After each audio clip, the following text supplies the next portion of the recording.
Hello दोस्तों, कैसे हो। उम्मीद करता हूँ आप सभी अच्छे होंगे। तो चलो, आपको जैसे पता है कि आप यहाँ पर पढ़ रहे हैं इस समय एक नया चैप्टर अभी हम लोगों ने स्टार्ट किया था, जिसका नाम है विकिरण एवं द्रव्य की द्वैत प्रकृति। तो आज हम उसका अगला टॉपिक लेंगे, टॉपिक नंबर 2, क्योंकि पिछले वाले वीडियो में ही हम लोगों ने जस्ट अभी लेसन स्टार्ट किया था और उस वाले क्लास में हम लोगों ने देखा था, उसका एक तरीके से बेसिक देखा था हम कि इस लेसन में क्या क्या पढ़ने वाले हैं और क्या क्या जानकारियां हमें मिलेंगी। और उसका बेसिक सी चीज़ हमने आपको बताई थी, इमिशन ऑफ इलेक्ट्रॉन्स, मतलब इलेक्ट्रॉनों के उत्सर्जन के बारे में हम लोगों ने थोड़ा अच्छे से समझा भी था। ठीक है, तो चलो आज हम उसके आगे चलते हैं। और उसमें मैंने बताया था दूसरा टॉपिक है प्रकाश वैद्युत प्रभाव, जिसमें हम लोगों को पढ़ना है लेनार्ड का एक्सपेरिमेंट, मतलब लेनार्ड का प्रयोग। ठीक है, तो आज हम इस क्लास में पूरी तरह से जानने वाले हैं। बहुत ही अच्छा कॉन्सेप्ट है, बहुत ही मज़ा आने वाला है आपको। लेकिन बस आपको एक काम करना है, अगर आप यहाँ पर पढ़ते हैं, अच्छा आपको क्लास लगता है ये, तो आप तुरंत इस वीडियो को लाइक कर दीजिएगा, क्योंकि आप बाद में भूल जाते हैं। क्योंकि यही एक ऐसा चैनल है हिंदी मीडियम में, क्योंकि इंग्लिश मीडियम मैंने बहुत सारे देखे हैं, तो इंग्लिश मीडियम के लिए बहुत सारे चैनल अच्छे उपलब्ध हैं, लेकिन हिंदी मीडियम में अभी तक हमारी नज़र में कोई ज़्यादा अच्छा चैनल हमें नहीं लगा।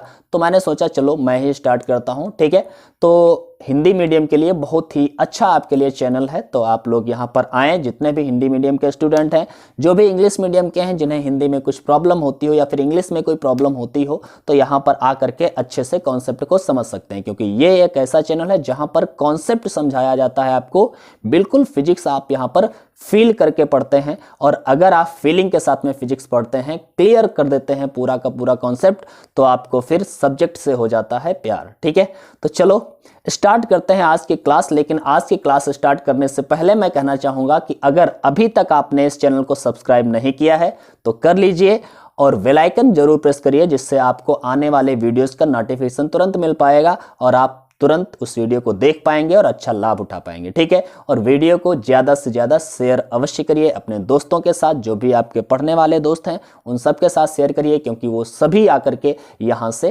अच्छा फ़ायदा उठा सकें। ठीक है, तो चलो स्टार्ट करते हैं आज की क्लास। हम लोगों को पता है, जैसा कि हम लोग आज की क्लास में पढ़ने वाले हैं प्रकाश वैद्युत प्रभाव। ये इस क्लास का सेकंड टॉपिक है, मतलब इस चैप्टर का सेकंड टॉपिक है, और ये सेकंड क्लास भी है इस चैप्टर की। ठीक है, तो देखते हैं प्रकाश वैद्युत प्रभाव होता क्या है। बेसिकली हमें मेन चीज इस क्लास में पढ़ना है लेनार्ड का प्रयोग, मैंने यहां पर लिख दिया है। ठीक है, लेनार्ड के प्रयोग में हम लोग क्या समझने वाले हैं, इसका मैंने परिचय यहां पर थोड़ा सा दे दिया है कि प्रकाश की सहायता से धारा उत्पन्न करना।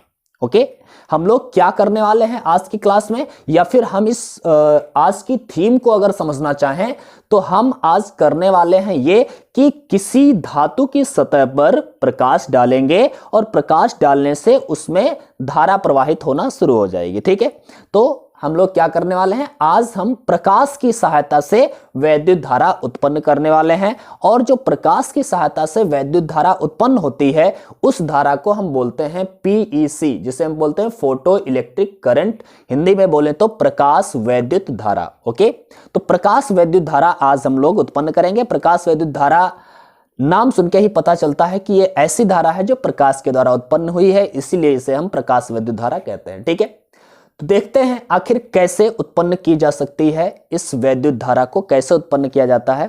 ठीक है, तो देखते हैं लेनार्ड का प्रयोग। इसके लिए लेनार्ड ने एक एक्सपेरिमेंट किया, और एक्सपेरिमेंट में यहाँ पर मैंने ये फिगर ड्रा किया हुआ है। इसमें आपको देखना क्या है, यहाँ पर एक क्लोज चैम्बर है।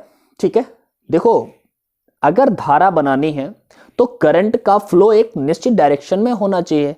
अगर करंट आया मतलब इलेक्ट्रॉन्स निकले और इलेक्ट्रॉन निकलेंगे और इधर उधर फैल जाएंगे, तो फिर करंट बनने वाला नहीं है। ठीक है, तो जो इलेक्ट्रॉन निकलेंगे, प्रकाश हम जब किसी धातु की सतह पर डालेंगे तो वहां से इलेक्ट्रॉन निकलेंगे, और जब वो इलेक्ट्रॉन निकलेंगे तो होगा क्या, वो इधर उधर फैल ना पाए, इसलिए ये एक क्लोज चैम्बर ले लिया जाता है।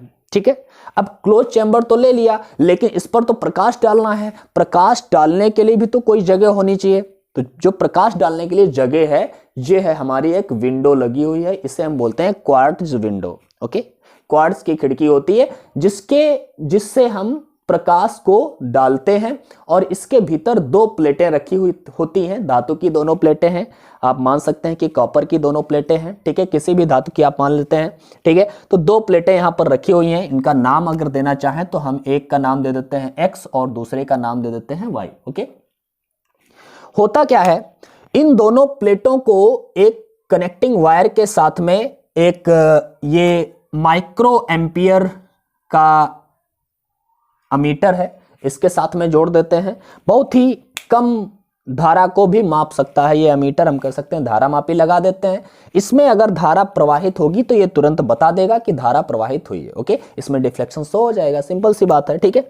यहां पर एक प्रत्यावर्ती वोल्टेज कह सकते हैं, अगर आप प्रत्यावर्ती वोल्टेज ना समझे, देखो प्रत्यावर्ती वोल्टेज इसलिए दिया गया है क्योंकि ये एक एक्सपेरिमेंट है। वास्तव में क्या है, ये एक्सपेरिमेंट है और एक्सपेरिमेंट में हर चीज होना चाहिए, प्लस वाला होना चाहिए, माइनस वाला होना चाहिए, प्लस वाले पर कितना रीडिंग आ रहा है, फिर माइनस वाले पर कितना रीडिंग आ रहा है, बहुत सारी चीजें एक्सपेरिमेंट में चेक की जाती है, ठीक है। तो इसलिए यहां पर हमने प्रत्यावर्ती वोल्टेज दिखा लिया है, मतलब एक बार ये प्लस का होगा, ये माइनस का होगा, दोबारा में ये माइनस का हो जाएगा तो ये प्लस का हो जाएगा। तो चाहे तो आप ऐसे ही बैटरी को जोड़ लेते हैं, आपको समझने के लिए यहां पर एक हम डीसी बैटरी जोड़ देते हैं, ठीक है। एक बैटरी जोड़ दिया जिसका ये प्लस है और ये माइनस है, या फिर हाँ चलो ठीक है, ये प्लस है और ये माइनस है। ओके, इतना हो गया। तो हमने क्या देखा अभी तक, इस फिगर को या डायग्राम को अगर हम ध्यान से ऑब्जर्व करें तो हमें पता चलता है कि यहां पर एक क्लोज चैम्बर है जिसमें एक क्वार्ट्ज खिड़की लगी हुई है जिसके द्वारा प्रकाश आएगा, और यहां पर दो प्लेटें रखी हुई हैं x और y। एक x वाली प्लेट पर यहां पर प्रकाश डाला जाएगा, x वाली प्लेट पर जैसे ही प्रकाश पड़ेगा तो इससे इलेक्ट्रॉन उत्सर्जन होने लगेगा, ठीक है।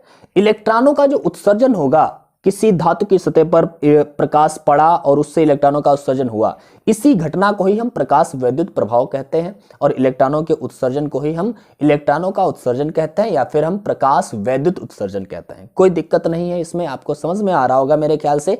और मैंने पिछली वाली क्लास में डिस्कस किया भी था कि हर प्रकाश डालने पर धातु की सतह से इलेक्ट्रॉनों का उत्सर्जन नहीं होता। यह नहीं है कि किसी धातु की सतह पर टॉर्च से प्रकाश मारा, वहां से इलेक्ट्रॉन उत्सर्जित होने लगे, ऐसा नहीं होने वाला है, क्योंकि इलेक्ट्रॉनों के उत्सर्जन के लिए एक निश्चित आवृत्ति का प्रकाश होना चाहिए। उच्च आवृत्ति का जब प्रकाश होगा तभी उसकी धातु की सतह से इलेक्ट्रॉनों का उत्सर्जन होगा। हम कह सकते हैं अल्ट्रावायलेट किरणें होनी चाहिए, तो अगर वो अल्ट्रावायलेट किरणें किसी धातु की सतह पर गिरती हैं तो वो इलेक्ट्रॉनों का उत्सर्जन कर सकती हैं। ओके, तो ये बात आप लोग याद रखेंगे अपने दिमाग में। तो ये क्लोज चैम्बर था, क्वार्ट्ज खिड़की था जहां से प्रकाश आएगा।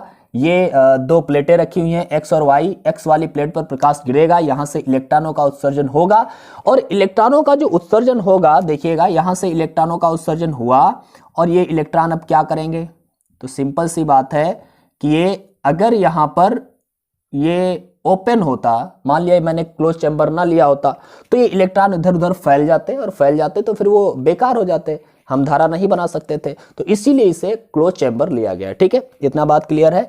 यहां पर इसको कनेक्टिंग वायर से जोड़ा गया है, एक माइक्रो एम्पियर लगा दिया गया है जिसके द्वारा हम देख लेंगे धारा कितनी प्रवाहित हो रही है, और यहां पर हमने एक बैटरी जोड़ दी है, ठीक है। तो बैटरी से जोड़ने से होगा क्या, आप सोचिए, बैटरी से जोड़ने से होगा क्या, क्या जब तक यहां पर प्रकाश नहीं डाला जाएगा तो ये बैटरी थोड़ी अपने आप धारा बना देगी। सिंपल सी बात है, आप ध्यान से सोचना। भाई एक प्लेट इतनी दूर है, इतनी दूरी पर दो प्लेटें रखी हुई हैं, यहां से बैटरी को जोड़ दिया तो यहां पर क्या ऐसे कंटिन्यूसली धारा बहती रहेगी, क्योंकि यहां पर तो कुछ है नहीं, तो धारा इसमें बैटरी के द्वारा नहीं बह सकती। अब हमें धारा प्रवाहित करना है किसके द्वारा, इस प्रकाश के द्वारा। ये प्रकाश डाला जाएगा और ये फोटॉन्स जब आएंगे, प्रकाश मतलब फोटॉन, और वो फोटॉन आएंगे, धातु की सतह पर गिरेंगे, धातु की सतह से इलेक्ट्रॉनों को एनर्जी मिलेगी, वो उस सतह को छोड़ देंगे, और इलेक्ट्रॉन जब उस सतह को छोड़ेंगे वो मुक्त हो जाएंगे। अब होगा क्या, यहां पर मैंने बैटरी जोड़ दिया है, तो बैटरी का प्लस टर्मिनल है इधर साइड में, इसका मतलब है ये वाला जो प्लेट है, ये वाली जो प्लेट है एक्स वाली प्लेट पर धन विभव उत्पन्न हो जाएगा। ओके, एक्स वाली प्लेट पर क्या हुआ, धन विभव उत्पन्न हुआ।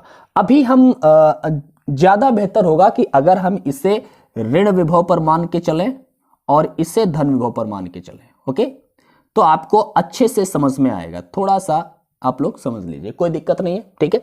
इसे हमने ऋण विभव पर माना तो यहां पर क्या उत्पन्न हो जाएगा, ऋण विभव उत्पन्न हो जाएगा भाई, यहां पर ऋण विभव उत्पन्न हो जाएगा, ठीक है। और इस वाली सतह पर हम कह सकते हैं, इस वाली प्लेट पर धन विभव उत्पन्न हो जाएगा। क्लियर है? इतना तो आपको क्लियर होगा। इस वाली प्लेट पर ऋण विभव, इस वाली प्लेट पर धन विभव, और जब एक तरफ धन विभव एक तरफ ऋण विभव होता है तो ऐसी कंडीशन में उनके बीच में वैद्युत क्षेत्र क्रिएट हो जाता है, वैद्युत क्षेत्र बन जाता है, ठीक है। तो यहां पर भी इधर माइनस है इधर प्लस है, तो क्या बन गया, इनके बीच में वैद्युत क्षेत्र बन गया। अब ये जो वैद्युत क्षेत्र का डायरेक्शन होगा वो प्लस से माइनस की ओर होता है। वैद्युत क्षेत्र का डायरेक्शन क्या होता है, प्लस से माइनस की ओर। इसका मतलब है वैद्युत क्षेत्र का डायरेक्शन प्लस से माइनस की ओर इस दिशा में है, ठीक है। अब हम क्या करेंगे, यहां से प्रकाश डालेंगे। अब ये प्रकाश आएगा धातु की सतह पर गिरेगा, मतलब इस प्लेट पर गिरेगा। फील करते रहिएगा, ठीक है। प्लेट पर जैसे ही प्रकाश गिरेगा तो इस प्लेट की सतह से इलेक्ट्रॉन निकलना शुरू होंगे। अब ये इलेक्ट्रॉन जैसे ही यहां पर आएगा, जैसे यहां से निकला और बाहर आया, तो यहां पर क्या उपस्थित है, वैद्युत क्षेत्र है। वैद्युत क्षेत्र का काम क्या होता है, तो वैद्युत क्षेत्र का काम होता है किसी भी आवेश पर बल आरोपित करना। वैद्युत क्षेत्र का काम क्या है, ये याद रखिएगा हमेशा, जब भी मैं पूछूं वैद्युत क्षेत्र का काम क्या है तो आपको बताना है वैद्युत क्षेत्र का काम है किसी अन्य आवेश पर बल आरोपित करना। ओके, तो यहां पर क्या है, वैद्युत क्षेत्र है। अब इलेक्ट्रॉन इस वैद्युत क्षेत्र के भीतर आएगा, जैसे यहां से निकलेगा, यहां पर वैद्युत क्षेत्र है तो वैद्युत क्षेत्र के भीतर इलेक्ट्रॉन हुआ। अब इलेक्ट्रॉन जब वैद्युत क्षेत्र के भीतर है तो इलेक्ट्रॉन तो एक प्रकार का आवेश ही है, तो इसका मतलब है इस इलेक्ट्रॉन पर इस वैद्युत क्षेत्र के कारण एक बल आरोपित किया जाएगा। अब ये बल का दिशा किधर होगा, ये बल की दिशा किधर होगी, तो सिंपल सी बात है, इलेक्ट्रॉन पर जो बल की दिशा होती है वह वैद्युत क्षेत्र की विपरीत दिशा में होती है। अगर वैद्युत क्षेत्र हमारा इस दिशा में है तो इलेक्ट्रॉन पर जो बल लगेगा इसकी विपरीत दिशा में लगेगा, इस डायरेक्शन में लगेगा। इसका मतलब है जो इलेक्ट्रॉन है वो क्या करेगा, इस दिशा में चलना शुरू कर देगा। या फिर आप दूसरे तरीके से समझना चाहें तो आपको यह पता चलेगा कि ये क्या है, ऋणावेश है और ये धनावेश है। प्रकाश यहां पर पड़ा, यहां से इलेक्ट्रॉन निकले तो कहां जाएंगे, तो इलेक्ट्रॉन कैसा होता है, ऋणावेशित, और ऋणावेश को कौन आकर्षित करेगा, धनावेश। तो इसका मतलब है इलेक्ट्रॉन है ऋणावेशित और इस ऋणावेश को ये धनावेशित प्लेट अपनी ओर आकर्षित करेगी, इसलिए ये इलेक्ट्रॉन इस दिशा में चलना शुरू कर देंगे। तो यहां से निकलने वाले इलेक्ट्रॉन प्लस वाली प्लेट की ओर चलना शुरू करेंगे और कंटिन्यूअसली ऐसे फिर चलने लगेंगे और इस परिपथ में धारा का प्रवाह होने लगेगा और ये जो सुई है वो थोड़ा सा डिफ्लेक्शन शो कर देगी, अपने आप ये धारामापी में शो हो जाएगा। सिंपल सी बात है, ठीक है। तो इस प्रकाश के डालने पर इस परिपथ में धारा का प्रवाह हो जाएगा। अब ये जो धारा का प्रवाह होगा, इस धारा को ही हम लोग क्या बोलते हैं, प्रकाश वैद्युत धारा कहते हैं। क्या बोलते हैं, प्रकाश वैद्युत धारा, फोटो इलेक्ट्रिक करंट, जिसे शॉर्ट में बोलें तो पीईसी कहा जाता है। अब आप लोग मेरे ख्याल से समझ गए होंगे प्रकाश वैद्युत धारा क्या है। जब किसी धातु की सतह पर इलेक्ट्रॉन गिरता है, मतलब इस प्लेट पर इलेक्ट्रॉन गिरा और यहां से इलेक्ट्रॉन नहीं गिरता, कौन गिरता है, फोटॉन, मतलब प्रकाश गिरता है, तो यहां से धातु की सतह से या फिर प्लेट की सतह से इलेक्ट्रॉन उत्सर्जित होने लगते हैं। ये इलेक्ट्रॉन जो है प्लस वाली प्लेट की ओर आकर्षित कर लिए जाते हैं, अपने आकर्षित हो जाते हैं, जिसके कारण इलेक्ट्रॉन पूरे परिपथ में प्रवाहित होने लगते हैं और धारा का निर्माण हो जाता है। ये बात आपको इतना समझ में आ गया होगा, ठीक है। और इससे बनने वाली जो धारा होती है, इस धारा को हम लोग क्या बोलते हैं, तो इस धारा को बोलते हैं पीईसी, फोटो इलेक्ट्रिक करंट या फिर प्रकाश वैद्युत धारा। ओके, इतनी बात तो आपको समझ में आ गई। अब ध्यान से देखिएगा, यहां पर जब ये प्लस का था, ये माइनस का था, तो जितने इलेक्ट्रॉन यहां से निकल रहे थे वो सारे के सारे इलेक्ट्रॉन इधर जा रहे थे, क्योंकि ये प्लस वाली प्लेट इनको अपनी ओर खींच रही थी। तो हर इलेक्ट्रॉन यहां से निकलने वाला हर इलेक्ट्रॉन इधर जाने लगा, ठीक है। अब हम अगर इसके वोल्टेज को और बढ़ा दें, सोचिएगा जरा, यदि हम इसके वोल्टेज को और बढ़ा दें, मतलब इस बैटरी के वोल्टेज को अगर हम बढ़ा दें, अभी मान लिया 10 वोल्ट का हमने वोल्टेज दिया था, 10 वोल्ट, ओके, 10 वोल्ट का हमने वोल्टेज दिया, और 10 वोल्ट का जब हमने वोल्टेज दिया तो हुआ क्या, इसमें जो धारा प्रवाहित हुई इसके कारण, इस 10 वोल्ट के कारण जो हमने वोल्टेज दिया था, यहां से इलेक्ट्रॉन सारे इधर आने लगे, तो उसमें धारा प्रवाहित हुई, मान लिया 5 एम्पियर की, ओके, ये 5 माइक्रो एम्पियर की मानते हैं यार, छोटी, ठीक है, 5 माइक्रो एम्पियर की धारा प्रवाहित हुई। अब आप इसको अगर 20 वोल्ट दे दो, अगर आप इसको 20 वोल्ट दे दो तो क्या कोई फर्क पड़ने वाला है इस पर?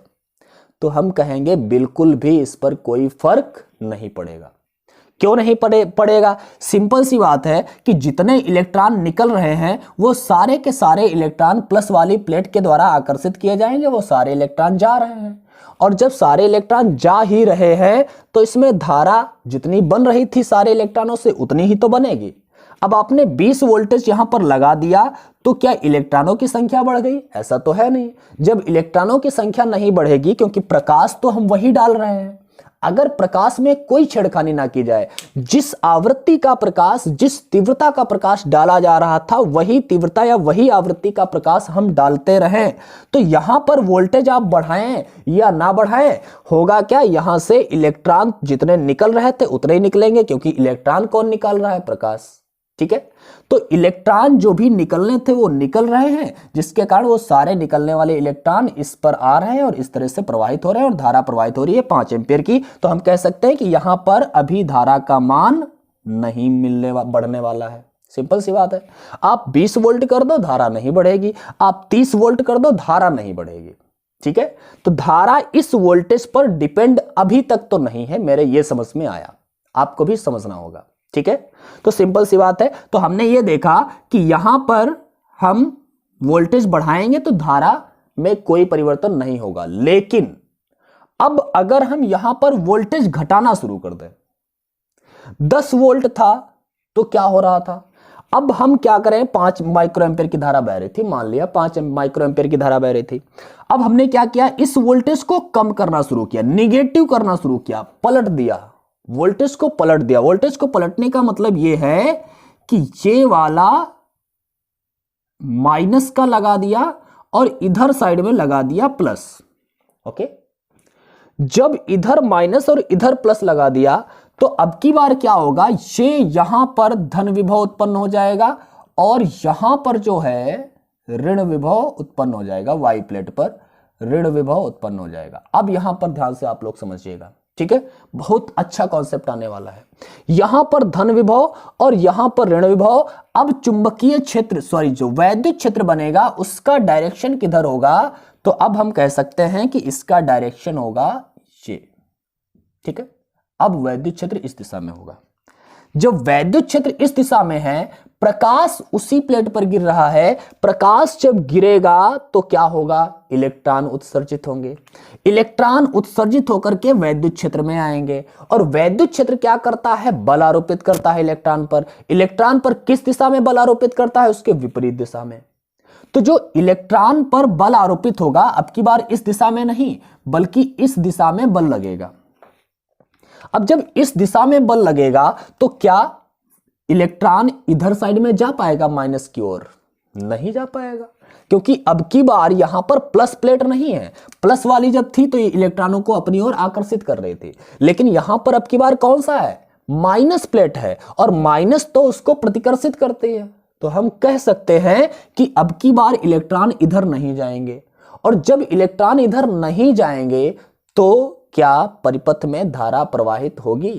तो आपका आंसर होगा नहीं। लेकिन बच्चा ऐसा नहीं है, यही तो मेन कॉन्सेप्ट है, आपको समझना है जिसे। ठीक है, मतलब धारा प्रवाहित होगी, लेकिन बस इतनी कमी होगी कि धारा पहले की अपेक्षा कम हो जाएगी। मतलब क्या है, मतलब कि हम मान लेते हैं कि पहले धारा 5 एम्पीयर की बह रही थी और हमने क्या किया, 10 इधर हम वोल्टेज लगा रहे हैं। ठीक है, और यहां पर धारा देखेंगे, धारा में क्या परिवर्तन हो रहा है। ओके, ये धारा है, हमने यहां पर माइनस का 10 वोल्टेज लगाया, ये ऋणात्मक वाला पलटने के बाद में जो वोल्टेज लगाया ऋणात्मक। ठीक है, तो हमने माइनस का 10 वोल्टेज लगाया तो पहले धारा मान लिया 5 एम्पीयर की बह रही थी, 5 माइक्रो एम्पीयर की। क्यों? क्योंकि पहले जो धारा बह रही होगी, मान लिया 5 माइक्रो एम्पीयर की बह रही थी जब ये टर्मिनल चेंज थे, लेकिन जैसे टर्मिनल चेंज किए और माइनस का 10 वोल्टेज लगाया तो अब क्या हुआ, अब यहां पर धारा का मान कम हो जाएगा। मतलब 5 था तो 5 नहीं रहेगा, 4 माइक्रो एम्पीयर हो जाएगा। ऐसा हो सकता है। क्यों? अब कहोगे इलेक्ट्रॉन की ओर तो पीछे की ओर बल लग रहा है, इलेक्ट्रॉन पीछे की ओर जाने लगेंगे। ऐसा नहीं है। इलेक्ट्रॉन जब यहां से उत्सर्जित होते हैं, यहां से निकलते हैं, तो उनके पास कुछ एनर्जी होती है, कुछ ऊर्जा होती है जिससे वो आगे बढ़ रहे होते हैं। उनके पास कुछ तो गतिज ऊर्जा थी। अब वो गतिज ऊर्जा लेकर के जा रहे हैं, और अगर उनके पास ऊर्जा है तो हम कह सकते हैं उनके पास बल है, और उस बल से वो इस दिशा में जा रहे हैं। ठीक है, इस दिशा में वो इलेक्ट्रॉन जा रहे थे, लेकिन वैद्युत क्षेत्र ने क्या किया, इस दिशा में बल लगाया। यही तो करेगा। अब वैद्युत क्षेत्र ने इस दिशा में बल लगाया तो फिर क्या होगा, आप समझिए। अब ये वाला बल अगर ज्यादा है हमारे पास, अगर ये वाला बल ज्यादा है तो इलेक्ट्रॉन इधर ही जाता रहेगा, अगर ये वाला बल ज्यादा है तो इलेक्ट्रॉन इधर जाने लगेगा। यही तो होगा, समझ रहे ना। तो हम ये कह सकते हैं कि यहां पर कुछ इलेक्ट्रॉन ऐसे होंगे जो यहां से इस सतह से निकल रहे हैं, उसमें कुछ इलेक्ट्रॉन ऐसे होंगे जिनके पास ज्यादा ऊर्जा होगी, और जिनके पास ज्यादा ऊर्जा होगी वो इलेक्ट्रॉन इस बल के कारण पीछे की ओर चलना शुरू नहीं करेंगे, वो आगे ही बढ़ते रहेंगे उस बल का विरोध करते हुए, क्योंकि उनके पास ज्यादा ऊर्जा है। वो उस ऊर्जा से आगे बढ़ते रहेंगे और इस प्लेट पर आ जाएंगे, और तब भी धारा का प्रवाह होगा। लेकिन जिन इलेक्ट्रॉनों के पास ऊर्जा कम थी, सोचिए, जिन इलेक्ट्रॉनों के पास ऊर्जा कम थी, वो इलेक्ट्रॉन इस वाले वैद्युत क्षेत्र द्वारा जो बल पीछे की ओर लगाया जा रहा था उसके कारण वो तो रुक जाएंगे, वो पीछे जाना शुरू कर देंगे। इसका मतलब क्या है, जब वो वापस आ जाएंगे तो इसका मतलब ये होगा कि अब सारे इलेक्ट्रॉन इस प्लेट तक नहीं पहुंच पाएंगे। इस प्लेट तक वही इलेक्ट्रॉन पहुंच पाएंगे जिनके पास ज्यादा ऊर्जा होगी। तो हम कह सकते हैं कि जब सारे इलेक्ट्रॉन पहुंच नहीं पाएंगे तो वैद्युत धारा का मान भी अब कुछ कम हो जाएगा। तो इस तरह से हम ये नहीं कह सकते कि जैसे ही हम ऋण विभव उत्पन्न करेंगे, -10 वोल्टेज लगाया तो धारा 0 हो गई। ऐसा नहीं होने वाला है। कुछ इलेक्ट्रॉन रुक जाएंगे, और कुछ इलेक्ट्रॉन रुकने की वजह से अब धारा का मान पहले की अपेक्षा कम हो जाएगा। समझ रहे हैं। अब अगर हम इस वाले वोल्टेज को और बढ़ाएं, ध्यान से देखिएगा, इस वाले वोल्टेज को अगर हम और बढ़ाएं, -20 वोल्टेज किया, तो -20 वोल्टेज किया तो धारा हो गई 3 माइक्रो एम्पियर। कितनी हो गई, 3 माइक्रो एम्पियर। मतलब अब और कम हो गई। क्यों? क्योंकि हमने जैसे ही वो वोल्टेज लगाया तो यहां पर वैद्युत क्षेत्र और प्रबल हो गया, वैद्युत क्षेत्र और बढ़ जाएगा, तो ये और अधिक बल लगाना इधर शुरू कर देगा। तो जो अभी भी जा रहे थे इलेक्ट्रॉन, उनमें से कुछ इलेक्ट्रॉन फिर और रुक जाएंगे।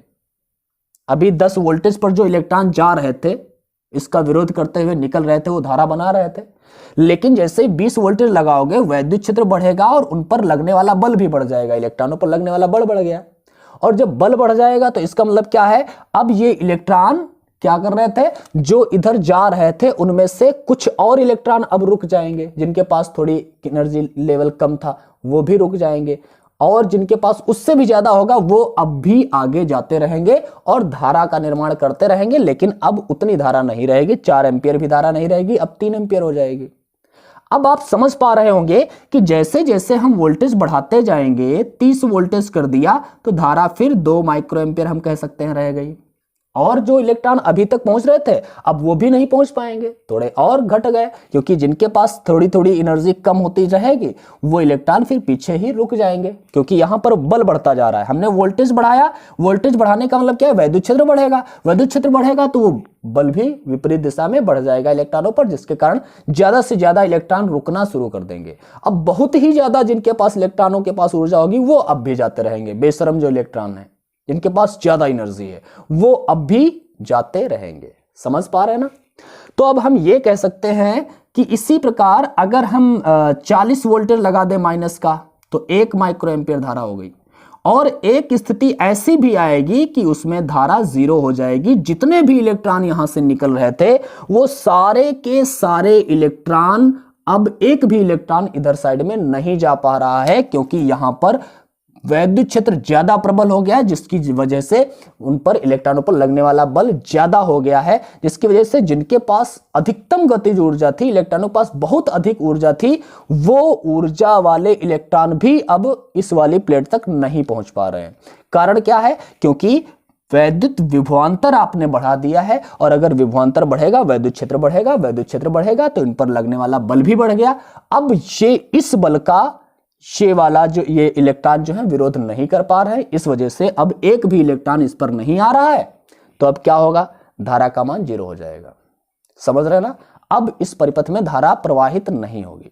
तो ये वाला जो विभव है 50 वाला, ये माइनस का जो निगेटिव विभव हमने दिया है, विभवांतर दिया है, सॉरी, ठीक है, तो ये माइनस का मतलब निगेटिव जो पोटेंशियल हमने दिया है, इस निगेटिव विभवांतर पर या नकारात्मक विभवांतर पर धारा का मान अब क्या हो गया है, 0 हो गया है। किस धारा का मान, प्रकाश विद्युत धारा जो परिपथ में प्रवाहित हो रही थी अभी तक, उस प्रकाश विद्युत धारा का मान 0 हो गया है इस नकारात्मक विभवांतर पर।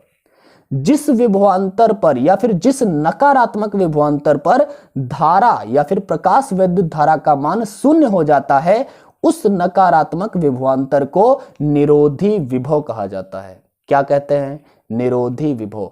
बहुत बार ये पूछा जाता है एग्जाम में क्वेश्चन, निरोधी विभव क्या है, तो वह अधिकतम नकारात्मक विभवांतर या निगेटिव पोटेंशियल जिस पर प्रकाश विद्युत धारा का मान 0 हो जाता है, उस विभव को ही हम क्या कहते हैं, निरोधी विभव कहते हैं।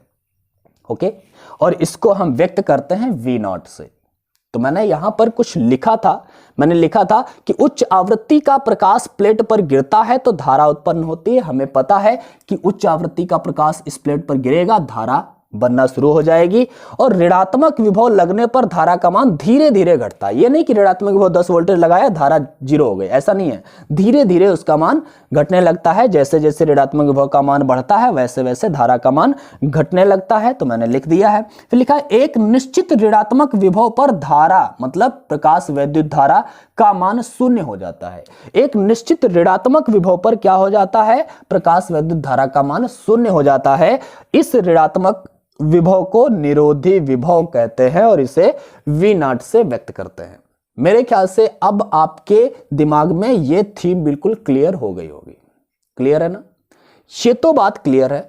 अगर ये बात क्लियर है तो एक क्वेश्चन आपके दिमाग में जरूर उठना चाहिए। वो क्वेश्चन इस तरह से होना चाहिए कि आपको ये पता है कि निरोधी विभव पर धारा का मान 0 हो जाता है, लेकिन इस वाले वोल्टेज पर धारा का मान 0 नहीं हुआ था, इस वाले वोल्टेज पर धारा का मान 0 नहीं हुआ था। ऐसा क्यों हो रहा था, ऐसा क्यों हो रहा था, यह भी आपने समझा है। लेकिन एक तरफ और दिमाग ले जाइए आप, दिमाग यहां पर ले जाना है कि जो इलेक्ट्रॉन निकल रहे हैं इस सतह से, इन सतह से निकलने वाले इलेक्ट्रॉनों के पास एनर्जी कम ज्यादा आखिर क्यों है, सबके पास बराबर ऊर्जा क्यों नहीं है।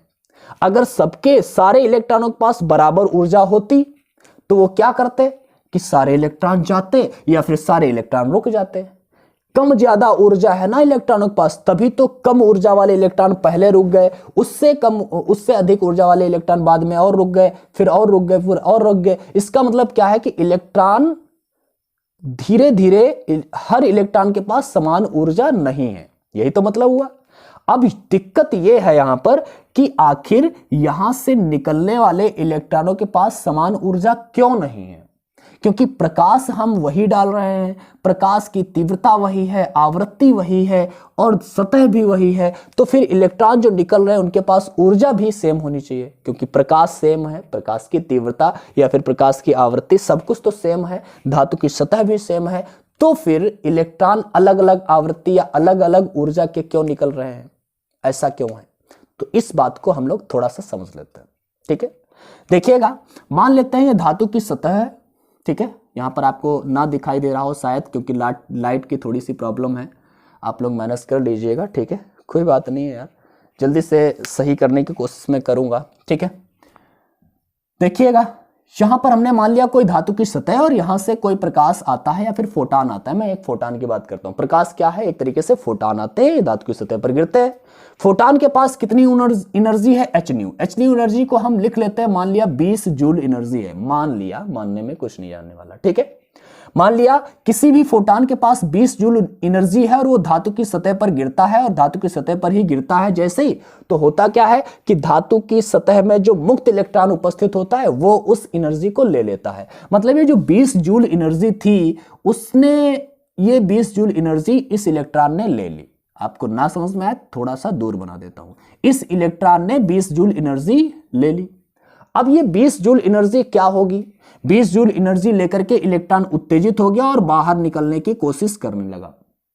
जैसे ही वो बाहर निकलने की कोशिश करेगा तो बीच में यहां भीतर से आते हुए और ऊपरी सतह तक आने में यहां पर रास्ते में कुछ ऊर्जा खत्म करनी पड़ेगी, उसे कुछ काम करना पड़ेगा, लड़ते फड़ते निकलेगा बाहर। और जब यहां से भीतर से बाहरी सतह तक आने में कुछ ऊर्जा खत्म तो करनी पड़ेगी। जो ऊर्जा खत्म की जाएगी उस ऊर्जा को ही हम लोग कार्यफलन कहते हैं। कल हम लोगों ने कुछ बात भी की थी कार्यफलन की। कार्यफलन क्या है? कार्यफलन है वह न्यूनतम ऊर्जा जो इलेक्ट्रॉन को धातु की सतह से उत्सर्जित होने के लिए आवश्यक होती है। क्योंकि अगर हम हर तीव्रता का प्रकाश डालें, सामान्य प्रकाश डालें, तो धातु की सतह से इलेक्ट्रॉनों का उत्सर्जन नहीं होता है। इसका मतलब उसका फोटॉन उसको पर्याप्त ऊर्जा नहीं दे पाता है इलेक्ट्रॉन को, जिसके द्वारा इलेक्ट्रॉनों का उत्सर्जन हो सके। इसका मतलब है इलेक्ट्रॉनों के उत्सर्जन के लिए एक निश्चित ऊर्जा चाहिए, और वो निश्चित ऊर्जा जिसके द्वारा इलेक्ट्रॉन उत्सर्जित हो सकते हैं वो ऊर्जा ही तो कार्यफलन है। वही किया गया कार्य ही तो कार्यफलन है। तो हम कह सकते हैं कि 20 जूल ऊर्जा इस इलेक्ट्रॉन को मिली। ये बाहर निकलने की कोशिश करने लगा, लेकिन भीतर से बाहर तक आने में, यहां तक आने में उसने कुछ ऊर्जा खत्म कर दी। मान लिया 10 जूल ऊर्जा खत्म हो गई। अब जब 10 जूल ऊर्जा खत्म हो गई तो बची कितनी? 10 जूल ऊर्जा। और वो 10 जूल ऊर्जा लेकर के इलेक्ट्रॉन गतिज ऊर्जा के रूप में परिवर्तित हो जाएगा। तो इस इलेक्ट्रॉन के पास कितनी गतिज ऊर्जा होगी? 10 जूल की। क्लियर है ना? इस इलेक्ट्रॉन के पास कितनी ऊर्जा होगी? गतिज ऊर्जा कितनी होगी? तो इस इलेक्ट्रॉन के पास ऊर्जा होगी 10 जूल, क्योंकि 10 जूल तो यहां रास्ते में खत्म हो गई। बची है वो इलेक्ट्रॉन ऊर्जा लेकर के बाहर निकला है। अब अगर कोई इलेक्ट्रॉन यहां पर था तो उसके पास 10 जूल बची। अब कोई इलेक्ट्रॉन यहीं पर स्थित होता ऊपर, जब यहां पर स्थित होता है तो यहां पर इसे 20 जूल मिलती, क्योंकि प्रकाश वही है तो फोटॉन के पास 20 जूल ऊर्जा हर फोटॉन के पास होगी। इसको जब 20 जूल एनर्जी मिली तो यहां से ये यहां तक गया तो इसको कुछ कम काम करना पड़ेगा। धातु के ऊपर से ही और ऊपरी सतह तक जाना है तो इसको कुछ कम काम करना पड़ेगा। हम कह सकते हैं यहां से यहां तक जाने में उसके पास 2 जूल ऊर्जा खत्म हुई। जब 2 जूल ऊर्जा खत्म हुई इसके पास बचेगी 18 जूल, तो इसका E कितना होगा? 18 जूल का। तो हम कह सकते हैं कि इलेक्ट्रॉन हर जगह पर अलग अलग उपस्थित होता है। धातु के भीतर अलग अलग जगह पर अगर उपस्थित है तो उनको निकलने के लिए अलग अलग ऊर्जा भी चाहिए, और अलग अलग ऊर्जा चाहिए तो जो बचेगी ऊर्जा वही उसी ऊर्जा से तो इलेक्ट्रॉन बाहर निकलेगा। तो एक इलेक्ट्रॉन के पास 10 जूल ऊर्जा है, एक इलेक्ट्रॉन पास 18 जूल है, किसी के पास 15 जूल होगी, किसी के पास 17 जूल होगी। तो हम कह सकते हैं कि अलग अलग ऊर्जा के इलेक्ट्रॉन उत्सर्जित हो रहे होते हैं। बात क्लियर है ना? इसीलिए क्या होता है, जिन इलेक्ट्रॉनों के पास ऊर्जा कम बच जाती है वो इलेक्ट्रॉन पहले रुक जाते हैं जैसे ऋणात्मक विभव लगाते हैं। जिनके पास ज्यादा ऊर्जा होती है वो फिर भी जाते रहते हैं, लेकिन निरोधी विभव पर पहुंचते पहुंचते अधिकतम ऊर्जा वाला इलेक्ट्रॉन भी रुक जाता है और धारा बंद हो जाती है। ठीक है? तो जिस विभवांतर पर या जिस ऋणात्मक विभवांतर पर धारा का मान 0 हो जाता है उस ऋणात्मक विभवांतर को ही निरोधी विभव कहते हैं। ओके, इतनी बात आप लोगों को समझ में आ गई होगी। अब ये सोचिए, निरोधी विभव की स्थिति में जो इलेक्ट्रॉन रोके गए हैं उन इलेक्ट्रॉनों के पास गतिज ऊर्जा अधिकतम थी या फिर न्यूनतम थी? तो आंसर आपका होना चाहिए अधिकतम थी। क्यों? क्योंकि निरोधी विभव ने किन इलेक्ट्रॉनों को रोका है? जिनके पास सबसे ज्यादा ऊर्जा थी वो इलेक्ट्रॉन भी अब रुक गए हैं निरोधी विभव होने के कारण। तो हम कह सकते हैं कि निरोधी विभव की स्थिति में इलेक्ट्रॉनों की जो गतिज ऊर्जा होती है वह अधिकतम होती है। समझ पा रहे हैं ना? तो हम कह सकते हैं कि इलेक्ट्रॉनों की गतिज ऊर्जा अगर हम कहें हाफ mv मैक्स स्क्वायर, अधिकतम गतिज ऊर्जा हाफ mv मैक्स स्क्वायर अधिकतम होगी निरोधी विभव पर कितनी? ev0। ठीक है? क्योंकि हमें पता है कि ऊर्जा का फार्मूला या W बराबर Q into V0, Q into V होता है, और Q क्या है? इलेक्ट्रॉन आवेश, इलेक्ट्रॉन है, और V0 विभवांतर क्या है? V। तो ये ऊर्जा होती है। समझ रहे ना? तो हम कह सकते हैं कि हाफ mv मैक्स स्क्वायर बराबर ev0 होता है। ये इक्वेशन याद रखना, इस पर बेस आपके न्यूमेरिकल्स बहुत आते हैं। हम लोग आगे भी अभी डिस्कस करेंगे इन पर, ठीक है, सारी बातों पर, लेकिन इसको आपको याद रखना है। तो मेरे ख्याल से आपको ये पूरा सेटअप आपको समझ में आया है। मैं एक बार फिर रिवीजन करा देता हूं। सबसे पहले हमने क्या बताया था कि हमें यह याद रखना है कि इस क्लास में या फिर लेनार्ड के प्रयोग में किया गया है, प्रकाश की सहायता से विद्युत धारा का निर्माण किया गया है, उत्पन्न किया गया है। प्रकाश की सहायता से विद्युत धारा को उत्पन्न किया जाएगा। इस विद्युत धारा को हम प्रकाश विद्युत धारा कहते हैं या फिर फोटो इलेक्ट्रिक कनेक्ट करते हैं, शॉर्ट में कहते हैं पीईसी। ओके, इसमें क्या बताया गया है कि अगर उच्च आवृत्ति का प्रकाश किसी धातु की सतह पर डाला जाता है तो धातु की सतह से इलेक्ट्रॉनों का उत्सर्जन होने लगता है। हमने यहाँ पर एक क्लोज चैम्बर लिया है, इसमें दो प्लेटें लगाई गई हैं एक्स और वाई, और इनको एक कनेक्टिंग वायर के साथ में एक छोटे से माइक्रो एम्पियर के साथ में जोड़ दिया जाता है, एमीटर के साथ में, और एक बैटरी के साथ में जोड़ दिया जाता है। ठीक है, और एक क्वार्ट्ज विंडो होती है जिससे प्रकाश आता है। प्रकाश जब एक्स प्लेट पर गिरता है तो यहां से इलेक्ट्रॉन उत्सर्जित होने लगते हैं। इलेक्ट्रॉन उत्सर्जित होने वाले इलेक्ट्रॉन यदि इधर ऋणात्मक विभव और इधर धनात्मक विभव है तो इलेक्ट्रॉन धन प्लेट की ओर चलना शुरू कर देते हैं और परिपथ में धारा का प्रवाह हो जाता है। ठीक है, अब हम यहाँ पर विभवांतर अगर पॉजिटिव में बढ़ाते जाएं तो कोई फायदा नहीं है, क्योंकि इलेक्ट्रॉन उसी संख्या में निकलेंगे और वही सारे इलेक्ट्रॉन इधर आते रहेंगे, धारा प्रवाहित होती रहेगी। धनात्मक विभव बढ़ाने से कोई भी फायदा नहीं होने वाला है धारा पर। ओके, लेकिन जब हम इस ऋणात्मक विभव लगाते हैं, टर्मिनल्स को चेंज करते हैं, इधर ऋणात्मक हो जाता है, इधर धनात्मक हो जाता है, ऐसी स्थिति में क्या होता है, वैद्युत क्षेत्र का डायरेक्शन प्लस से माइनस की ओर इधर हो जाता है। अब इलेक्ट्रॉनों पर लगने वाला बल विपरीत दिशा में हो जाता है, जिसके कारण धारा का मान धीरे धीरे कम होने लगता है। -10 वोल्टेज पर धारा 4 माइक्रो एम्पियर, एग्जाम्पल लिया है मैंने, जरूरी नहीं है यही होता है। ठीक है, हम ये समझाने के लिए आपको ये समझाया। ठीक है, -10 वोल्टेज पर 4 एम्पियर हो गई, फिर 20 माइनस का लगाया वोल्टेज तो फिर क्या हो गई, और घट गई, 3 एम्पियर हो गई, क्योंकि इलेक्ट्रॉन जिनके पास ऊर्जा अलग अलग ऊर्जा के इलेक्ट्रॉन निकल रहे थे, तो अलग अलग ऊर्जा के इलेक्ट्रॉन अगर निकलेंगे तो हम कह सकते हैं कि ये जो अभी बल लग रहा था उसका विरोध कुछ इलेक्ट्रॉन कर पा रहे थे, कुछ नहीं कर पा रहे थे। जिनके पास ज्यादा ऊर्जा थी वो इलेक्ट्रॉन अब भी जाते रहेंगे। ठीक है, और माइनस का वोल्टेज लगाएंगे तो और इलेक्ट्रॉन मतलब कुछ रुक जाएंगे, और जिनके पास और अधिक ऊर्जा होगी वो अब भी जाते रहेंगे। एक स्थिति ऐसी आती है कि जहां पर सारे इलेक्ट्रॉन रुक जाते हैं, उस स्थिति में हम कहते हैं कि धारा का मान शून्य हो जाता है। धारा का मान शून्य जिस विभवांतर पर होता है उस विभवांतर को हम लोग क्या कहते हैं, निरोधी विभव कहते हैं। इसे V0 से व्यक्त करते हैं, और इस स्थिति में रोके गए इलेक्ट्रॉनों की गतिज ऊर्जा जो होती है वो अधिकतम होती है। इसलिए इक्वेशन लिखा जाता है eV0, जो इलेक्ट्रॉनों की ऊर्जा होगी वो अधिकतम होगी, ½ mv मैक्सिमम स्क्वायर होगी। ओके, इतना आपको पता हो चुका है। अब हम लोग इसकी ग्राफ के एनालिसिस देखते हैं, जरा ग्राफ को समझते हैं आखिर इसमें कैसे क्या होता है। ठीक है,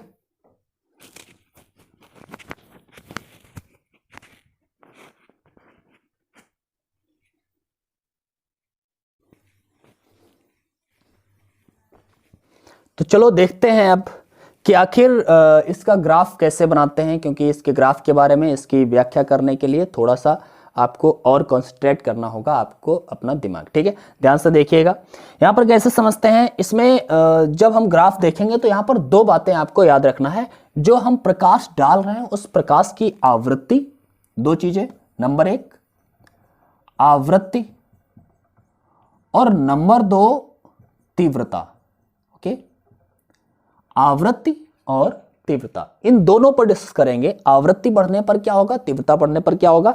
आपको एक बात मैं आपको बता देता हूं, आवृत्ति और तीव्रता का मतलब क्या है। बच्चे यहीं पर कंफ्यूज हो जाते हैं। आवृत्ति का मतलब यह है कि अगर हम आवृत्ति को बढ़ाएंगे, प्रकाश की आवृत्ति बढ़ती है तो समझ लेना उन फोटोनों की ऊर्जा बढ़ जाती है। ठीक है, फोटोनों की संख्या कब बढ़ती है, जब तीव्रता बढ़ाते हैं। मान लिया किसी धातु की सतह पर 50 इलेक्ट्रॉन पहले गिर रहे थे और बाद में धातु की सतह पर 100 इलेक्ट्रॉन गिरने लगे, तो इसका मतलब है कि इलेक्ट्रॉनों की संख्या बढ़ गई।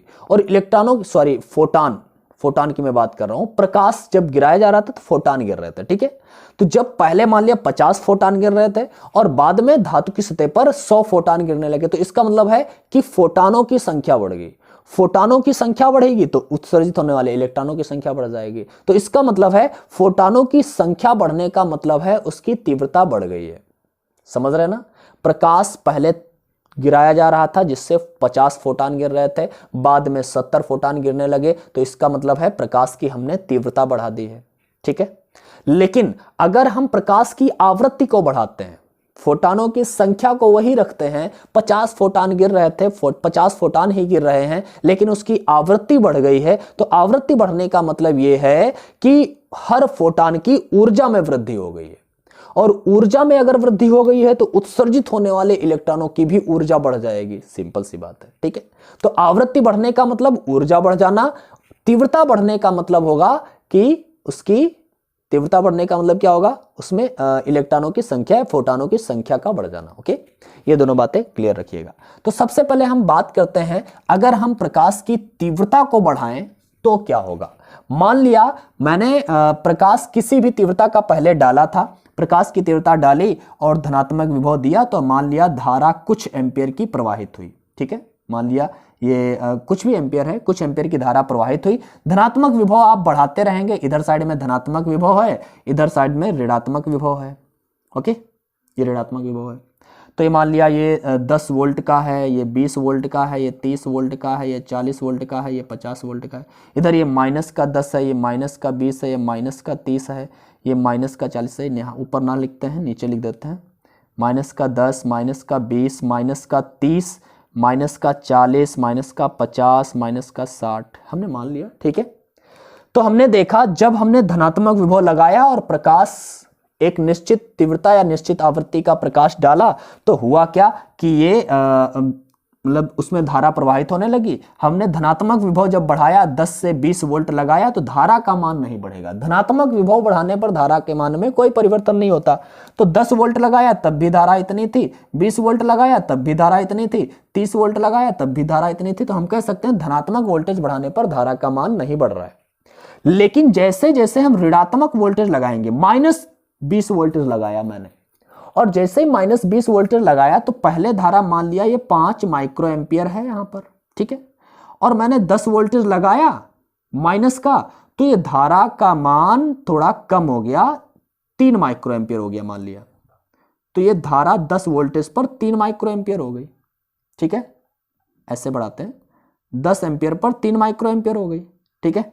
और देखें जैसे धीरे धीरे और बढ़ाते रहे हम माइनस का, तो पता चला कि ये 30 माइक्रो एम्पियर जाकर के ये पूरी 0 हो गई।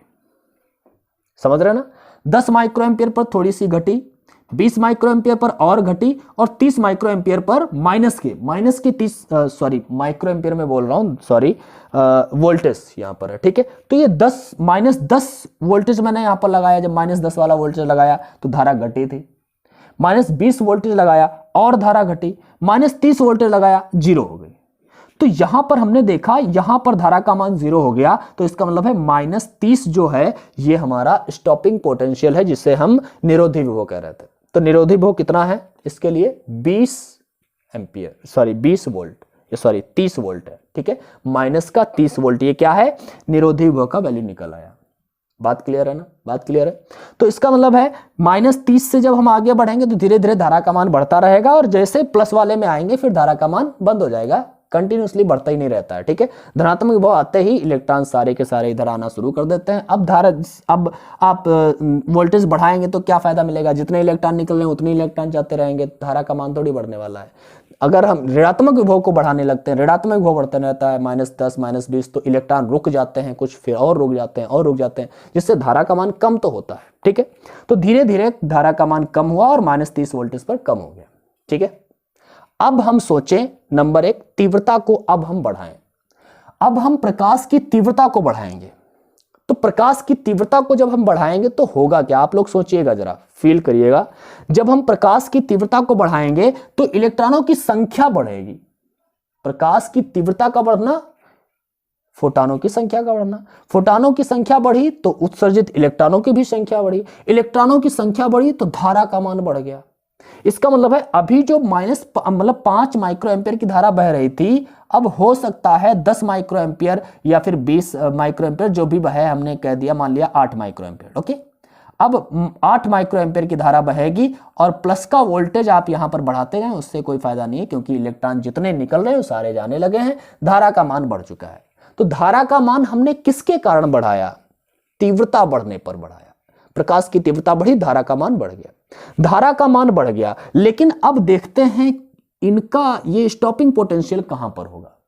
तो स्टॉपिंग पोटेंशियल क्या होगा, -10 वाला हमने वोल्टेज लगाया। देखो धारा का मान बढ़ा है, इलेक्ट्रॉनों की संख्या बढ़ी है, इलेक्ट्रॉनों की ऊर्जा नहीं बढ़ी है। अब आप लोग फील कर पा रहे होंगे कि इलेक्ट्रॉनों की संख्या बढ़ गई है, उनकी ऊर्जा नहीं बढ़ी है। तो जो इलेक्ट्रॉन पहले जितनी ऊर्जा के निकल रहे थे उतनी ही ऊर्जा के अब भी निकल रहे हैं, क्योंकि उनकी ऊर्जा तो बढ़ी नहीं है। और जब ऊर्जा नहीं बढ़ी है तो 30 वोल्ट पर वो जाकर के फिर सारे के सारे इलेक्ट्रॉन रुक जाएंगे, क्योंकि उसी ऊर्जा के इलेक्ट्रॉन जब सारे जा रहे थे तो अब फिर वो 30 वोल्ट पर जाकर के तो रुक ही जाएंगे ना, क्योंकि पहले भी 30 वोल्टेज पर रुक गए थे तो बाद में भी वो 30 वोल्टेज पर ही आकर के रुक जाएंगे सारे इलेक्ट्रॉन। इसका मतलब है इनका भी स्टॉपिंग पोटेंशियल, जिसे हम बोलते हैं निरोधी विभव, -30 ही होने वाला है। समझ रहे हैं? इसका मतलब क्या है कि तीव्रता पर धारा का मान तो बढ़ जाता है, प्रकाश विद्युत धारा का मान तो बढ़ जाता है, लेकिन उनका स्टॉपिंग पोटेंशियल वही रहता है। इसका मतलब है उसकी गतिज ऊर्जा नहीं बढ़ती है। समझ रहे? तीव्रता पर डिपेंडेंसी क्या है, गतिज ऊर्जा तीव्रता पर डिपेंड नहीं कर रही है। गतिज ऊर्जा इलेक्ट्रॉनों की संख्या को तीव्रता जो है इलेक्ट्रॉनों की संख्या को बढ़ा रही है। इलेक्ट्रॉनों की संख्या को बढ़ाने का मतलब है उनमें इलेक्ट्रॉन उत्सर्जन की दर बढ़ रही है। ठीक है, तो हम ये कह सकते हैं कि ग्राफ कुछ इस तरह से बढ़ेगा। अगर हम और तीव्रता को बढ़ा दें तो और धारा बढ़ जाएगी, लेकिन उन जो इलेक्ट्रॉन ज्यादा निकलने लगेंगे ज्यादा ऊर्जा मतलब ज्यादा धारा बहेगी। अब ज्यादा धारा तो बहेगी, लेकिन जो भी इलेक्ट्रॉन निकल रहे हैं अधिक संख्या में निकल रहे हैं, इसलिए धारा बढ़ी है। अधिक गतिज ऊर्जा थोड़ी उनकी हुई है, गतिज ऊर्जा तो वही है, क्योंकि प्रकाश उसी फोटॉनों के पास ऊर्जा तो वही है, केवल संख्या बढ़ गई है। संख्या बढ़ने से ऊर्जा तो बढ़ नहीं जाएगी। ऊर्जा जब नहीं बढ़ेगी तो उसी -30 वोल्टेज पर जाकर के फिर सारे रुक जाएंगे। तो हम कह सकते हैं कि जो इलेक्ट्रॉनों की गतिज ऊर्जा है, इलेक्ट्रॉनों की गतिज ऊर्जा वो तीव्रता पर निर्भर नहीं करती। यहां पर ये सबसे इंपॉर्टेंट पॉइंट है, यहां पर लिख देता हूं मैं। इलेक्ट्रॉनों की गतिज ऊर्जा, इलेक्ट्रॉनों की गतिज ऊर्जा तीव्रता पर, प्रकाश की तीव्रता पर लिख लेना, ठीक है, प्रकाश की तीव्रता पर निर्भर नहीं करती है, निर्भर नहीं करती है। ओके, एक पॉइंट ये बहुत ही इंपॉर्टेंट पॉइंट है, ये आप लोगों को नोट कर लेना है। ठीक है, नंबर 2, अब बात करते हैं आवृत्ति के बढ़ने पर क्या होगा और कैसा ग्राफ मिलेगा। हम लोगों ने देखा कि तीव्रता जब बढ़ाएंगे तो इस प्रकार का कुछ ग्राफ हमें मिलने वाला है। ओके, अब आवृत्ति पर आखिर क्या सिस्टम आता है देख लेते हैं, आवृत्ति पर कैसे डिपेंड करता है। तो यहां पर हम फिर एक ग्राफ खींचते हैं नया, ठीक है, इस तरह से, और आप लोग अभी समझ लेना। ये जो पोर्शन है ये है धनात्मक विभव, धनात्मक विभव, ओके, और ये है अपना ऋणात्मक विभव, और ये है अपनी PEC, प्रकाश विद्युत धारा। ओके, हमने क्या किया, नॉर्मली अभी शुरुआत में लेकर चलते हैं कि किसी निश्चित आवृत्ति का हमने प्रकाश डाला था, और प्रकाश जैसे डाला था इलेक्ट्रॉनों का उत्सर्जन हुआ था और धारा बही थी। ठीक है, यहाँ पर मान लेते हैं ये प्लस का 10 वोल्टेज है, ये 20 वोल्टेज है, ये 30 वोल्टेज है, ये 40 वोल्टेज है। इधर साइड में माइनस का 10 है, माइनस का 20 है, माइनस का 30 है, माइनस का 40 है। ऐसे कर लेते हैं, इसको हम थोड़ी देर के लिए हटा देते हैं। ठीक है, हाँ, तो ये माइनस का 40 है। चलो अब हम लोग ऐसे ही देख लेंगे थोड़ा सा, क्योंकि जगह इधर कम है, छोटा बोर्ड है, काम चला लेते हैं। ठीक है, कोई बात नहीं है। तो हम देखते हैं यहाँ पर क्या होने वाला है। हमने क्या किया, प्रकाश डाला, किसी निश्चित आवृत्ति या किसी निश्चित तीव्रता का प्रकाश डाला, तो यहाँ पर कुछ धारा मिली हमें, और कुछ धारा मिली, और प्लस का वोल्टेज बढ़ाने से धारा बढ़ने वाली है नहीं। माइनस का वोल्टेज जैसे जैसे बढ़ाया तो मान लिया 20 वोल्टेज पर आकर के, माइनस का 20 वोल्टेज पर आकर के धारा शून्य हो गई, मान लिया, क्योंकि 30 पर करेंगे आकर के तो यार फिर आगे फिर जगह नहीं बचेगी, अभी और पीछे आने वाले हैं, अभी हम लोग देखेंगे ग्राफ कैसे आते हैं। ठीक है, तो ये हमने देखा कि इस तरह का ग्राफ मिला पहला वाला। लेकिन अब हमने क्या, अब की बार तीव्रता को नहीं बढ़ाना है, अब की बार क्या बढ़ा रहे हैं हम लोग, आवृत्ति को। और जैसे ही आवृत्ति बढ़ेगी तो हमें मालूम है कि फोटॉन की ऊर्जा का फॉर्मूला क्या था, E बराबर h न्यू। न्यू का मतलब है आवृत्ति। आवृत्ति अगर बढ़ेगी तो ऊर्जा भी बढ़ेगी, समझ रहे ना। अगर आवृत्ति बढ़ेगी तो ऊर्जा बढ़ जाएगी। तो अगर हम फोटानों की आवृत्ति बढ़ाएंगे, आवृत्ति बढ़ेगी तो फोटानों की ऊर्जा बढ़ेगी। अगर फोटानों की ऊर्जा बढ़ेगी तो फिर इलेक्ट्रॉन अधिक ऊर्जा के उत्सर्जित होंगे, क्योंकि इलेक्ट्रॉनों को ऊर्जा किसकी मिल रही थी? फोटानों की। ठीक है, तो इलेक्ट्रॉन अधिक ऊर्जा के उत्सर्जित होंगे। अब अधिक ऊर्जा के जो इलेक्ट्रॉन उत्सर्जित होंगे तो हम कह सकते थे जो पहले इलेक्ट्रॉन यहीं पर -20 वोल्टेज पर रुक जा रहे थे, अब वो -20 वोल्टेज पर नहीं रुकेंगे, क्योंकि उनके पास अब और अधिक ऊर्जा हो गई है, और अधिक ऊर्जा होने की वजह से वो और अधिक बल को झेल सकते हैं, हम कह सकते हैं। और वो और अब भी कुछ इलेक्ट्रॉन ऐसे उनके पास होंगे जो अब भी जा सकते हैं ऋण वाली प्लेट पर और धारा बना सकते हैं। इसका मतलब है अब की बार -20 वोल्टेज पर धारा 0 नहीं हो जाएगी। क्यों नहीं हो जाएगी? समझ पाया ना? क्योंकि अब की बार उनकी आवृत्ति अधिक थी, हमने आवृत्ति प्रकाश की बढ़ाई है। आवृत्ति बढ़ाने का मतलब है फोटान की एनर्जी बढ़ी है। फोटान की ऊर्जा बढ़ने का मतलब है उत्सर्जित इलेक्ट्रॉनों की ऊर्जा बढ़ गई। अब इलेक्ट्रॉनों की ऊर्जा बढ़ गई तो जो इलेक्ट्रॉन अभी 20 वोल्टेज पर 0 कर देते थे धारा, 20 वोल्टेज पर ही रुक जा रहे थे, अब वो 20 वोल्टेज पर नहीं रुकेंगे, क्योंकि उनके पास अब अधिक ऊर्जा है, वो और कुछ समय तक जाते रह सकते हैं। अर्थात अब की बार 20 वोल्टेज पर धारा का मान 0 नहीं मिलेगा, बल्कि मान सकते हैं कि अब की बार 30 वोल्टेज पर धारा का मान 0 मिला। ऐसा ग्राफ मिल सकता है? मैं सिंपल सी बात है। ठीक है, तो अब की बार 30 वोल्टेज पर धारा का मान 0 मिला। तो अब की बार जो विभव जो हमने निरोधी वो बताया था, निरोधी वो बदल गया। ठीक है, हमने और आवृत्ति बढ़ा दी। तो जब हम और आवृत्ति बढ़ाएंगे तो क्या होगा? और आवृत्ति बढ़ाएंगे तो और ऊर्जा बढ़ जाएगी, और ऊर्जा बढ़ जाएगी तो अब की बार -3 वाले पर जो -30 वाले पर जो रुक जा रहे थे वो अब भी नहीं रुकेंगे, और अधिक वोल्टेज पर जाकर के रुकेंगे। इसका मतलब है और इस तरह से ग्राफ हमको मिलने वाला है, -40 पर जाकर के रुकेंगे। तो ऐसा जब होगा हम कह सकते हैं कि अब की बार क्या हो रहा है? ऊर्जा बढ़ रही है। ऊर्जा बढ़ रही है तो धारा का मान नहीं बढ़ेगा, क्योंकि इलेक्ट्रॉन तो जितने निकल रहे थे उतने निकल रहे हैं। मान लिया 50 फोटान गिर रहे थे तो 50 ही फोटान निकल रहे हैं। अब 50 इलेक्ट्रॉन निकल रहे हैं, लेकिन उनकी ऊर्जा बढ़ गई है। अब की बार आवृत्ति बढ़ाई है हमने ना। जब हम तीव्रता बढ़ाते थे तो फोटानों की संख्या बढ़ती थी, फोटानों की संख्या बढ़ती थी, इलेक्ट्रॉनों की संख्या बढ़ती थी, इलेक्ट्रॉनों की संख्या बढ़ती थी तो धारा का मान बढ़ जाता था। अब की बार हमने क्या किया है? तीव्रता नहीं बढ़ाई है, आवृत्ति बढ़ाई है। 50 फोटान गिर रहे थे तो 50 ही फोटान अब भी गिर रहे हैं, लेकिन उनकी ऊर्जा ज्यादा है। और जब 50 फोटान ही गिरेंगे तो 50 इलेक्ट्रॉन ही निकलेंगे, 50 इलेक्ट्रॉन ही निकलेंगे तो उतनी ही धारा बनाएंगे। मतलब धारा तो नहीं बढ़ेगी, आवृत्ति बढ़ने से धारा नहीं बढ़ेगी, क्योंकि फोटान की संख्या तो उतनी है, तो धारा नहीं बढ़ने वाली। लेकिन उनकी गतिज ऊर्जा बढ़ गई है। जो इलेक्ट्रॉन उत्सर्जित हो रहे हैं उनकी गतिज ऊर्जा बढ़ गई है। तो गतिज ऊर्जा बढ़ गई तो हम कह सकते हैं कि जो इलेक्ट्रॉनों की गतिज ऊर्जा है वो किस पर डिपेंड करती है? आवृत्ति पर डिपेंड करती है, तीव्रता पर नहीं। ठीक है, तो हम यहां पर जो दूसरा पॉइंट है बहुत ही इंपॉर्टेंट, कि इलेक्ट्रॉनों की गतिज ऊर्जा, इलेक्ट्रॉनों की गतिज ऊर्जा किस पर डिपेंड कर रही है? तो इलेक्ट्रॉनों की गतिज ऊर्जा प्रकाश की आवृत्ति के बढ़ने पर बढ़ती है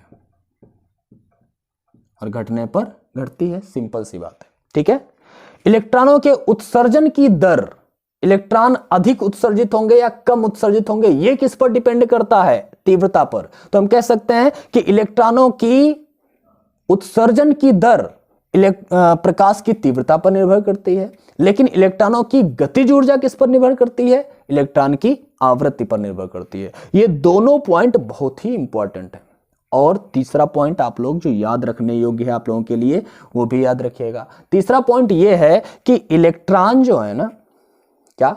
इलेक्ट्रॉन, ठीक है, इलेक्ट्रॉन जो है प्रकाश के गिरने और इलेक्ट्रॉन के उत्सर्जित होने में कुछ समय नहीं लगता है। कि ये ना सोचो कि प्रकाश डालेंगे 1 मिनट तक उसके बाद में इलेक्ट्रॉन उत्सर्जित होना शुरू होंगे, ऐसा कुछ नहीं है। जैसे ही प्रकाश किसी धातु की सतह पर गिरेगा वैसे ही तुरंत इलेक्ट्रॉनों का उत्सर्जन होने लगेगा। इसका मतलब है इनके इलेक्ट्रॉन के गिरने और धातु की सतह से इलेक्ट्रॉनों के उत्सर्जन में, इलेक्ट्रॉन के गिरने में बार बार गलत बोल देता हूं, फोटान के गिरने, मतलब प्रकाश के गिरने और इलेक्ट्रॉन के उत्सर्जित होने में कोई समय पश्चता नहीं होती है। ऐसा नहीं है कि 2 मिनट बाद या 1 मिनट बाद या 2 सेकंड बाद, ऐसा नहीं है। जैसे ही गिरेंगे वैसे ही इलेक्ट्रॉनों का उत्सर्जन होने लगता है, और वो समय लगता होगा तो बहुत ही कम लगता है, 10⁻⁹ सेकंड का समय लगता है। समझ सकते हैं, बहुत ही कम समय होता है।